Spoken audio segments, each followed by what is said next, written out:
Hello, welcome again to FAIRtax Power Radio. I'm Bob Paxton. I'm Bob Scarborough. And we are the FAIRtax Guys.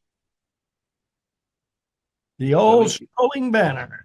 Yes, and Fat Albert, which is the complexity and the instability of the tax code. And I don't mess it all the way up anymore because it just takes too long to put it back. It's not any harder than any of the rest of them. It just takes longer because there's more pieces to deal with. So it's a perfect example of the tax code. You don't want to mess with it if you can afford not to, because anything else will be it'll take you years to get back out of that rat trap. Yeah, I do remember going to CPAC a few years ago and having that queue. I mean, I did have it all scrambled up. And you talk about an eye catcher. People would walk by and look at that thing and say, "What?" And then you'd have the little 2x2 one that was completely solved properly. It represents the fair tax. And that was pretty cool. We may have to do that again. They just charge so much for a booth up there. It's hard to justify doing that, but it's not a bad place to go. All right, let's go to work here on FAIRtax Power Radio. Again, we have got to keep our eyes and shine the light of truth on what the Congress critters are doing to the tax code, or at least trying to do to the tax code. And this week we're going to stick in the Senate side. The Senate side has been really busy in trying to mess with the tax code over the past couple of weeks, and we will start off with S. 2638 from Senator Klobuchar of Minnesota. The Energy Efficiency for Affordable Housing Act. How do you like tying those two things together? Good gracious. But anyway, Senator Klobuchar has submitted this bill, S. 2638, to amend the Internal Revenue Code to, oh mercy, we're messing with credits again, to increase the low-income housing credit for rehabilitation expenditures for businesses achieving enhanced energy performance and for other purposes. So if you can get your building up to achieving your energy performance, and saving energy and what have you, then you can get a tax break, a tax credit for doing that. Low income housing credit for rehabilitation expenditures. So I guess if you can get your building to do that, Senator Klobuchar wants to give you a break. I think that sounds like something that would be a noble thing to do, but why in the tax code? Oh, mercy. Okay, let's go on. This is from Senator John Barrasso of Wyoming, the S. 2629, the Taxpayer Notification and Privacy Act of 2025. Taxpayer Notification and Privacy Act. And this is a bill to amend the Internal Revenue Code to provide specific taxpayer notice when information is sought from third parties. Golly, do you think there are actually people out there who would like to see what you put on your tax return? Oh, well, guess what? Yeah, they want to provide you a notice when somebody gets your personal info. I got a better idea. Why don't we just have a tax system where the government doesn't get to keep any of your personal information because it doesn't need any of your personal information to collect the taxes? You pay it at the cash register when you buy things anonymously, end of story, game over. And the government doesn't have all this personal information on you that can be sold or can be hacked or can be, God knows what can happen to it when the government has it. Let's just fix it so they don't get to have it. yeah. I mean, you're in a system that's being run by a computer on a desktop that's DOS 1.0. And they've cobbled together a network behind it. And can you imagine how easy that would be to get into? I mean, from hacking from outside, that's just crazy. Well, I've never tried hacking, so I don't know how easy or how difficult it is. But the fact that there's so much of it going on tells me it's not all that tough to do. But Yeah. okay, let's move on. This is F 2614. This is the Protecting and Preserving Social Security Act from Senator Hirono, Hirono, from Hawaii. And the Protecting and Preserving Social Security Act in the Senate is actually a bill to amend the Internal Revenue Code and the Social Security Act to make improvements in the old age survivors and disability insurance program. What does that have to do with raising revenue for the government? Why is that in the tax code? Absolutely, and that's the whole thing. You know, we go through this every week, primarily because there's a lot of activity, and as we're finding out today on the Senate side, is just as nefarious, if that's a correct word to use, as what happens on the House side, uh, in terms of using the tax code to effectuate being introduced bills through the tax code. Just insane. Well, let's keep going here. This one is from Senator King of Maine, S 2538, the Working Waterfront Disaster Mitigation Tax Credit Act. There is a companion bill in the House, H.R. 4861, does the same thing.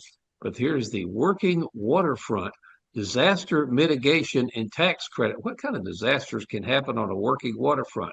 Oh, I know, a cargo ship can break loose from its moorings and do all kinds of damage or whatever. But anyway, this is to amend the Internal Revenue Code to provide a credit for hazard mitigation projects, i.e., stronger ropes, in connection with certain working waterfront properties. Let me read that again. To amend the Internal Revenue Code, provide a credit for hazard mitigation projects in connection with certain working waterfront property.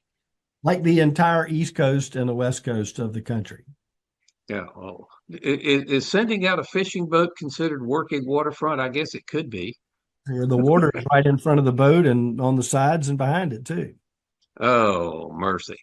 Okay, one more. This is S 2530, the CREATE, CREATE, the CREATE Act. This is Senator Blackburn from Tennessee. And our final little goodie on FAIRtax Power Radio, congress.gov this week is from her 2530 to amend the Internal Revenue Code to expand the ability to expense certain qualified production. I have no clue what that means, but I see a word qualified productions, which means there's an unelected bureaucrat somewhere that's going to decide what's qualified and what's not qualified.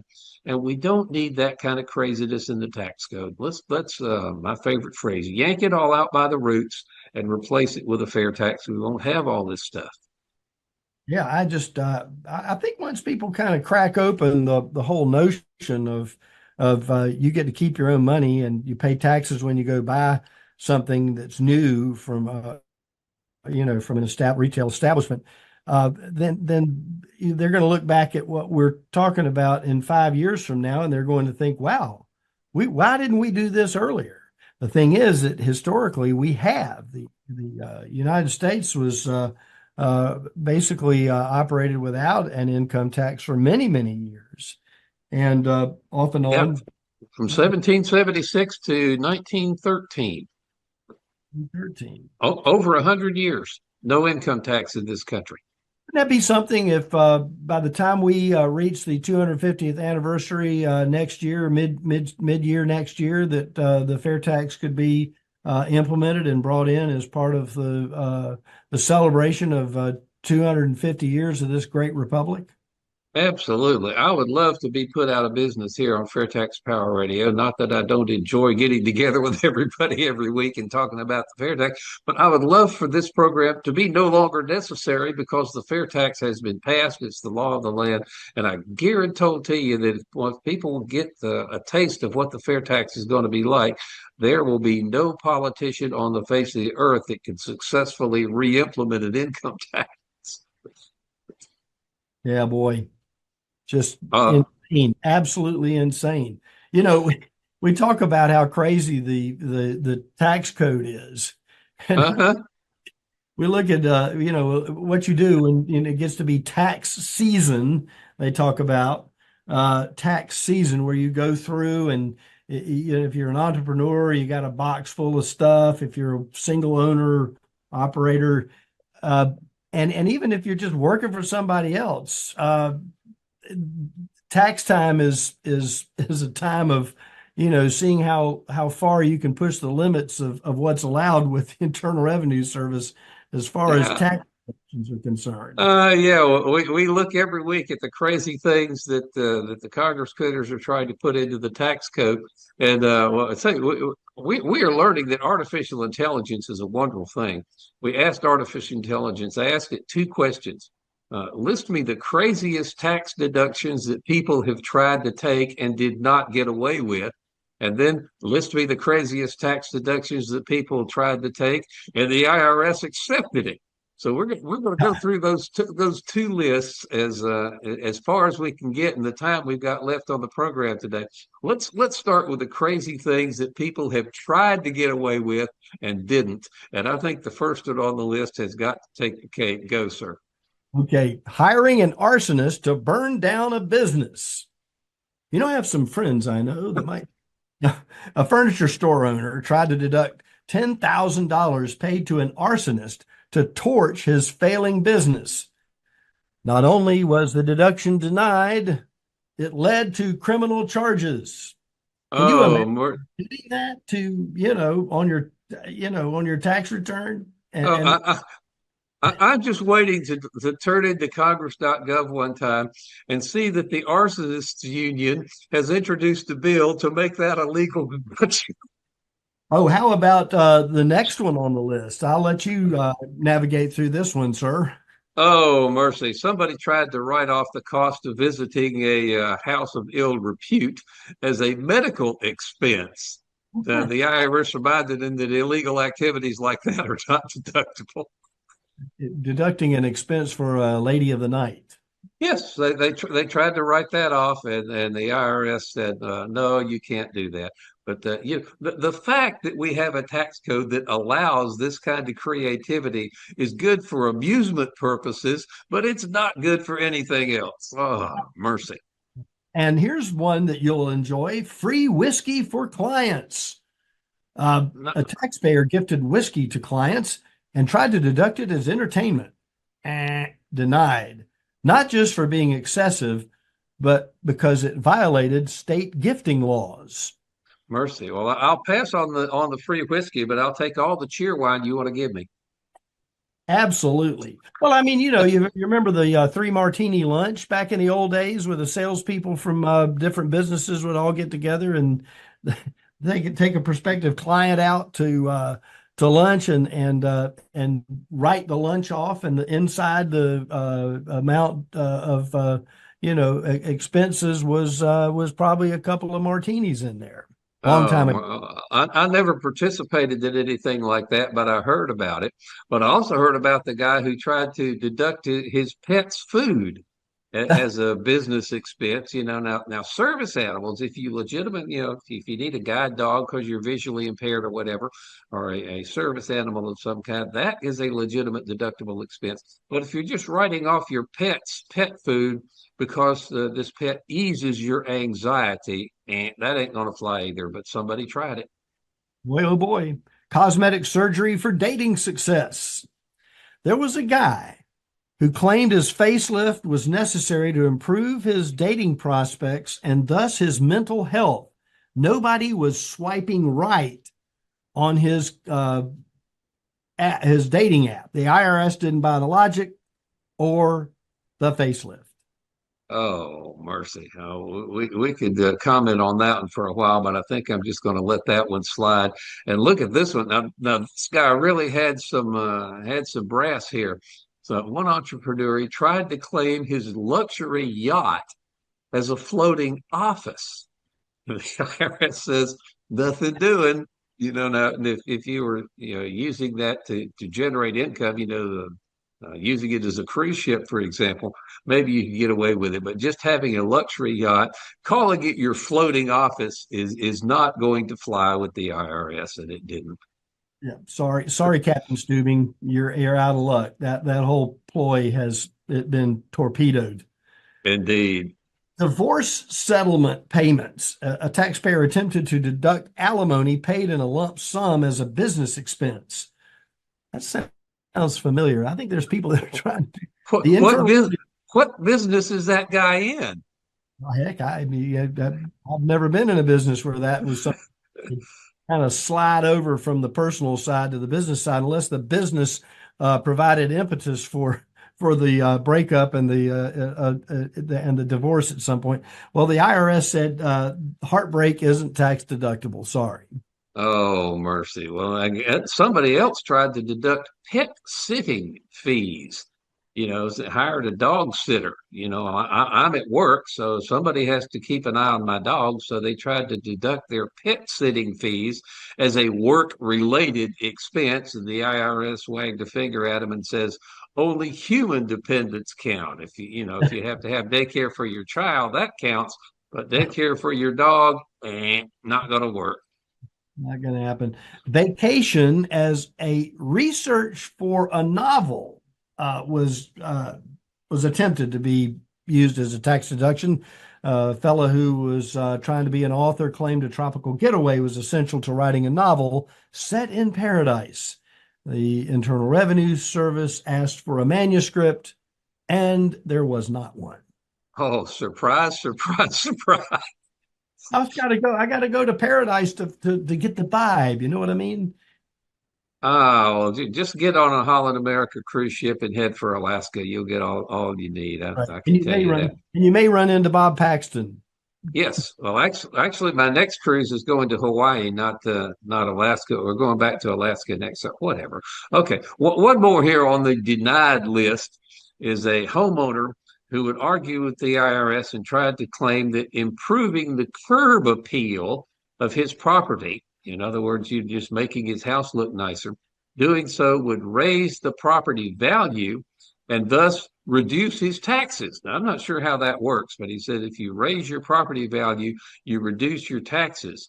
The IRS said a beautification is not a deduction. I'm not quite sure how that works as far as the income tax goes or why you would do that. I can see the trying to monkey with the value of your property would affect your property taxes, but making it more valuable would mean you'd have to pay more. But anyway, you say that raising the property value is a deduction of some kind and will reduce your taxes, and the IRS says, no, not going to fly. But again, we have such a crazy system that encourages this kind of stuff. I mean, why not? I mean, try it. The worst you can do is you don't get away with it. Yeah, but you don't want to fill out your tax form and then keep your fingers crossed and hope that, because somebody's got to look at the tax return, or you call up the Internal Revenue Service, wait 6 months to get a qualified answer, and then there you go. A master in creative thinking. Yes, I guess the worst can happen is you get denied. Is for most people, it was a little worse for the guy that tried to hire the arsonist, but whatever. Okay. Okay, our second list. Let's look at the 10 outrageous tax deductions that were actually allowed. I remember we've kind of touched on this before, but it's a good idea just to keep reminding people just how crazy the tax system is and what you actually can get away with. And at the top of the list is a professional bodybuilder who successfully deducted the oil that they slather all over themselves. That's a business expense because it helped him shine on stage, literally. So if you're a professional bodybuilder, you can deduct the cost of that oil that you use on yourself. It's called posing oil. Oh, is it? Yeah, it's just you stand there and you do you got your cinched. That's not something I would even think about doing. I'd be laughed off. I'd be laughed off the stage, but that's okay. The industry would be ruined forever if I got up there for sure. Clarinet lessons to fix an overbite. What? The parent deducted the parent deducted their child's music lessons after an orthodontist claimed it would help correct an overbite. The IRS allowed it as a medical expense. Okay, you can't go to a house in the red light district as a medical expense, but you can deduct your child's clarinet lessons because it would collect an. I don't think that this is funny. I don't think that the same person that denied the previous claim was the same person that allowed this claim. I think you've got it depends on who has the sympathetic ear at the Internal Revenue Service to allow some of this stuff. Oh my Well, I goodness. don't know. Some of this gets decided by the IRS. Some of this gets taken to tax court. There's a judge somewhere that rules on the validity of your claim. And I wonder if this is one of those claims that went all the way to the judge to figure this out. There was an exotic dancer by the name of, would you believe, Chesty Love. Yeah. She she won the right to deduct her breast implants as a business expense. The court ruled, yep, okay, there it is. There's that one went to the judge. The court ruled that breast implants for this exotic dancer were essential to her income and allowed that as a legitimate deduction. Wow. Congratulations. Well, here's one for you. A business owner deducted expenses for a cat that kept the property rodent free and using cat as pest control. Well, the Internal Revenue Service allowed it because the cat served a business function. How expensive can a cat be? I mean, you got to feed it, and I guess you got to occasionally take it to the vet to make sure it's in good health. But you deduct expenses for a cat. I wouldn't think that would be a very large deduction. Scratch and post, catnip, a little cat condo to sleep, place to sleep, and and that kind of thing. Yeah. Oh, mercy. Well, I don't have a cat, so I wouldn't know about that one. But I don't have a private airplane either, but I do have a pilot's license. I know a little bit about this. One taxpayer tried to deduct the cost of a private plane used to visit clients. So apparently this guy was some kind of consultant and he would have to go out and visit his clients' different places of business. He used his private airplane to do that. And the IRS says, okay, they're going to allow that because it was deemed necessary for business efficiency, even though he could have driven. They let him, and I can tell you this, the cost of a private airplane is considerably greater than the cost of a cat. You're right, or Uber. But I guess it depends on where you're going. If you're just going and hopping from one airport to another across town because you hate traffic lights, probably wouldn't necessarily be worthwhile. Yeah, all right, hopping across town, you need a helicopter, and that's even more expensive than an airplane. $750 an hour in some places. Yeah, I mean, it costs $2,000 an hour to fly a Bell 407, and that's crazy. Okay, keep going. Yeah, a taxpayer tried and succeeded in deducting part of their wedding costs because many of the guests were business contacts. Are you kidding me? Yeah, you have a wedding and you're going to have 200 people there. You better make sure, what, 2/3 of them are people that you do business with. So that was considered an entertainment event, entertaining clients to your wedding? We're going to throw a wedding in on top of that whole thing. Oh man, what you get away with is nuts here. How about the guy with emphysema? His doctor prescribed exercise to help with his emphysema. So the exercise he chose was swimming. He built a swimming pool, and the IRS allowed the deduction for building a swimming pool as a medical expense. Mercy. I tell you, I would imagine the swimming pool lobby was behind that one. Without a doubt, and we talk about ones that end up in court where somebody has sued the Internal Revenue Service in an action called Kingsley versus Commissioner. A woman deducted child care expenses incurred while volunteering. So she was doing volunteer work out in the community some way, somehow. Yeah. Couldn't take her child with her, and so she had to get child care expenses while she was doing her volunteer work. And the IRS says, what was that a business expense, or doesn't really say here, does it? Court said, yeah, that's a legitimate thing, and of course it wasn't related to any business. It was just that the woman was a volunteer, and well, there you go. How about this one? Business trips to Las Vegas. Oh, mercy! You know that you could if you have to entertain clients or whatever, that is a legitimate business expense. but somebody deducted their gambling losses. They went to Las Vegas, lost a lot of money, shocking all there.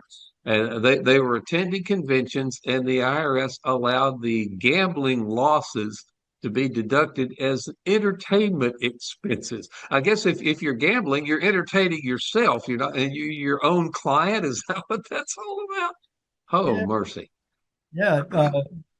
So the Internal Revenue Service, and again, I think it depends on who you get reviewing your return as to what you may or may not be allowed. It appears. So, Or what judge you get in tax court. That's or crazy. what? Yeah, who is Okay. sympathetic to your cause? Yeah. Okay. Well, you do radio, not television, but this is kind of up your alley. Go. I have a costume that I wear. Actually, have it on right now. It's a plaid shirt with a t-shirt on.